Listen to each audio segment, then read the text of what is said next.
Kia ora koutou, ko Jeremy Baker ho. I'm the Chief Executive of the Muka Tangata, the People, Food and Fibre Workforce Development Council. It's really my great pleasure to welcome you all to our introduction to the Muka Tangata Workforce Development Plans. These 14 industry-specific plans were put online in April 2023. The 14 plans are for the industries that we represent that make up the food and fibre sector of Aotearoa. These have been developed in collaboration with industry, iwi and providers, and address the opportunities which arose from our engagement and from our research and analysis. These plans represent the needs and aspirations of our sector. They set out how Muka Tangata will work with the industries to support them to get the skilled workforce they need.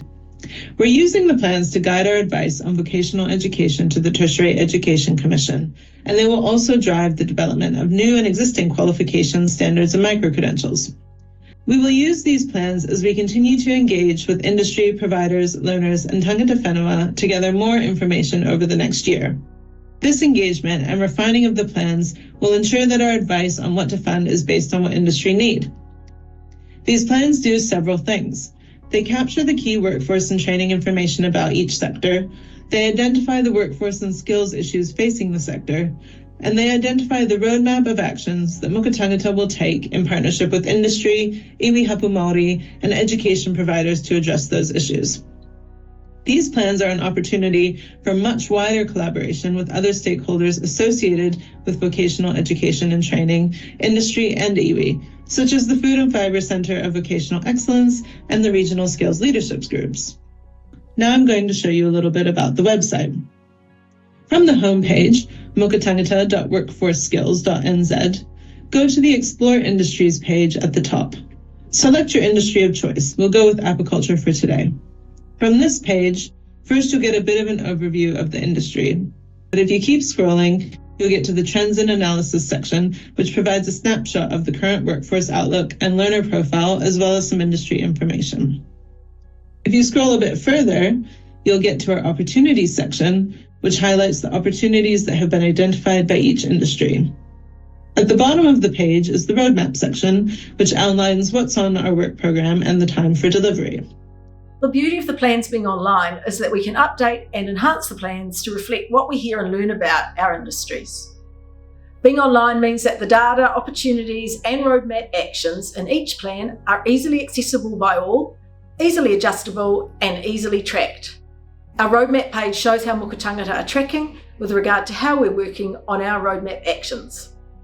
Our industry plans are truly living plans, which will change and adapt as industry and wider challenges change. These aren't the final versions, and we welcome all feedback to improve the information and explore where we should go next. We're also working on a Māori workforce development plan to go live next year. Māori are already big players in our sector, and that number is growing. We're owners of land and businesses, and we're also nearly 20% of the workforce. In our Māori Workforce Development Plan, our focus is on Māori success. Iwi, hapu, whānau, learners, workers, businesses, what can we do to help them flourish in the food and fibre sector? We don't know exactly what the plan will look like yet, but we have some big questions. What can we do so mātauranga Māori is a bigger part of vocational education? How can skills that are valued in Te Ao Māori be part of qualifications and training? How can we support Māori to grow into leaders and managers in the food and fibre sector? What do better career pathways look like for Māori? How can we work with Māori to support innovation and entrepreneurship in our industries? The current industry workforce development plans already do cover some ways to support Māori in our sector, so now we'll take a look at how those plans were built. All of our workforce development plans contain data and insights from verified sources, such as Stats New Zealand and the Tertiary Education Commission, as well as other relevant published reports. We also draw on insights that we hear through our own engagement, and we've used these insights to identify key priorities and opportunities for each industry.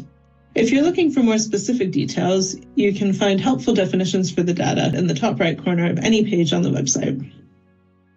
Our workforce development plans not only identify the challenges and opportunities that exist for each of our 14 industry groups, but we've also identified 6 common opportunities that apply across the whole of the food and fibre sector.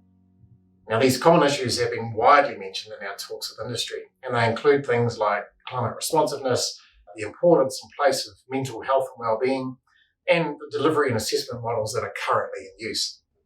All of these opportunities have come to us from our discussions with industry, with iwi Māori and providers, as well as from a bucket load of research and analysis by our own people. The other section of the plans I wanted to talk to is the roadmap. Now, this is where we highlight what we are actually going to do to address the opportunities I mentioned just before. As an example, I'll briefly mention two aspects of the roadmap for the wine growing industry to illustrate this.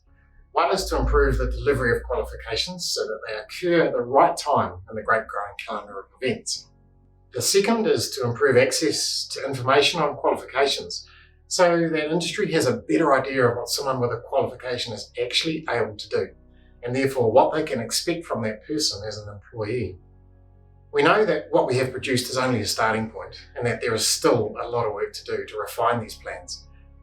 Our job in the coming months is to get out and listen to as wide an audience as possible so we can hear all the voices that want to contribute, and so we know that these plans truly do reflect industry needs. Thank you to everyone in our industries and across the sector who's supported and contributed to the development of these initial 14 industry plans.